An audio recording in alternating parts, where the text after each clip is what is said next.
सबसे ज्यादा अपनी दिल की आवाज ईश्वर सुनते हैं। सभी को जय यीशु। आज के तीनों पाठ हम देखा जाए तो हमें ऐसे एक ईश्वर दिखते हैं जो ईश्वर एक अच्छा न्याय करता है, जो दरिद्रों की प्रार्थना सुनते हैं, जो कंगालों की मदद करते हैं और जो दिल की आवाज को सुनते हैं। आज की पहला पाठ प्रवक्त ग्रंथ में हम ईश्वर को एक न्यायाधीश के रूप में बताता है जो दरिद्र का, जो विधवा का प्रार्थना सुनते हैं। यानी वो हम सबों के लिए एक आश्वासदायक वचन है।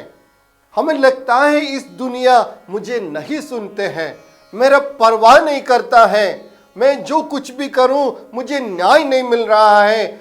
उसके लिए हम सबों के लिए एक आश्वासदायक वचन है। आज प्रभु ईश्वर कहते हैं, प्रभु ईश्वर आपकी प्रार्थना सुनते हैं।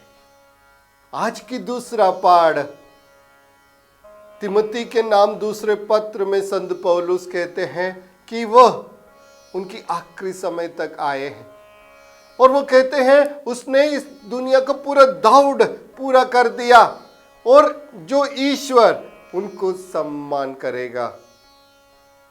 और वो कहते हैं उनकी जिंदगी में ऐसे कई क्षण आया है जहां उनको अकेले पल लग रहा था, बाकी लोग उनकी बात को नहीं सुन रहे थे और कहते हैं प्रभु ईश्वर ने उन्हें सिंह के मुंह से बचा लिया है। यानी जब हम ईश्वर को अपने आप को समर्पित करते हैं, वह ईश्वर हमारे लिए खड़े हो जाते हैं और हमारी मदद करते हैं। इस दुनिया जो कुछ भी करे, इस दुनिया हमसे अलग हो जाए, मगर जो हमारा ईश्वर है वो हमें कभी नहीं त्यागते हैं। और आज की सुसमाचार में प्रभु यीशु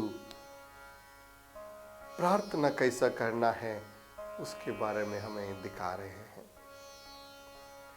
और आज के सुसमाचार में प्रभु यीशु दो लोगों को एक दृष्टांत सुनाते हैं। एक जो है फरीसी की प्रार्थना और दूसरा है एक नाकेदार का प्रार्थना। इसमें हम कौन हो सकता है, फरीसी और नाकेदार? उत्तर हर एक को ढूंढना चाहिए। हमको ढूंढना चाहिए मैं कैसे हूं, मेरी प्रार्थना कैसे है। हम मुंह से बहुत कुछ करते हैं, हम दिखावा बहुत कुछ करते हैं, मगर आज की सुसमाचार में हम यही देखते हैं कि ये बाहरी चीजों की दिखावा से ईश्वर का मन या ईश्वर हमारी प्रार्थना कभी नहीं सुनते हैं। वो देखते हैं हमारे दिल को, आपकी दिल कैसे है। हमारी दिल से आने वाली प्रार्थना को ईश्वर सुनते हैं। हम बाहरी में कुछ भी दिखा दे कि हम संडे को चर्च चले और प्रार्थना में अच्छे ऊंचे आवाज से बोले, मगर ये सब करने के बाद भी जिस ईश्वर से हम प्रार्थना करते हैं उनके साथ अगर हमारी कोई संबंध नहीं है तो वो प्रार्थना व्यर्थ है। तो आज प्रभु यीशु हमसे कहते हैं दिल खोलकर प्रार्थना करो। आज के सुसमाचार में आखिरी में कहते हैं वो फरीसी नहीं मगर उस नाकेदार का प्रार्थना ईश्वर सुने होंगे। क्यों? वो अपने आप को इतने विनम्र रखते हैं और कहते हैं मैं पापी हूं, उस ईश्वर के सामने तक जाने के लिए मैं योग्य नहीं हूं। बल्कि फरीसी कैसे प्रार्थना करते हैं, वो अपने आप को बहुत बड़ा मानते हैं और कहते हैं मैं ये करता हूं, मैं वो करता हूं, वो करता हूं। शायद हमारे जिंदगी में भी यही होता है। लोगों के सामने, दूसरों के सामने हम कुछ भी दिखावा करके उनको हमें लगता है कि हम कुछ है, मगर वो एक दिन रहे आएगा जो हमारे न्याय करेंगे।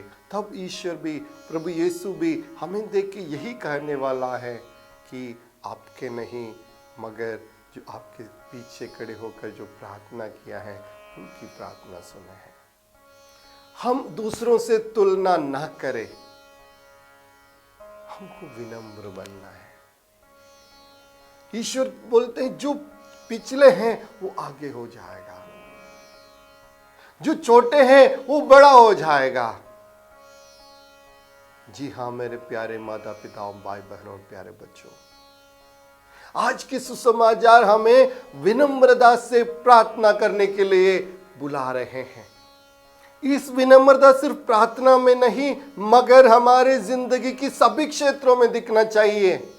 जहां हम काम करते हैं, जिस घर में हम रहते हैं, जिससे हम मिलते हैं, अगर हम बच्चे हैं तो हमारी जिस पढ़ाई में और दूसरों के साथ की व्यवहार में, सब में इस विनम्रता से हमें रहना चाहिए और विनम्रता के साथ हमको बढ़ना चाहिए।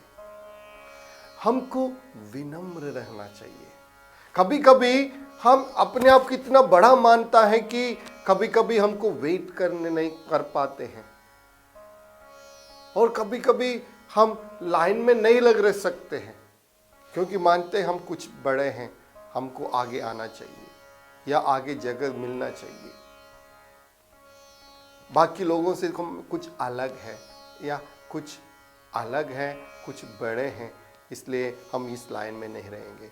ऐसे बहुत सारे चीज को हम सोचते हैं। एक बार मुझे भी ऐसा लग रहा था, मैं जब ये हमारी मैगजीन को बांटने के लिए जाते थे स्कूलों में, एक जगह एक नए स्कूल गए थे तो उनको नहीं पता था कि मैं फादर है, तो उधर के जो प्रिंसिपल के सामने जो गार्ड रहते हैं उसने कहा कि आप वेट करना पड़ेगा।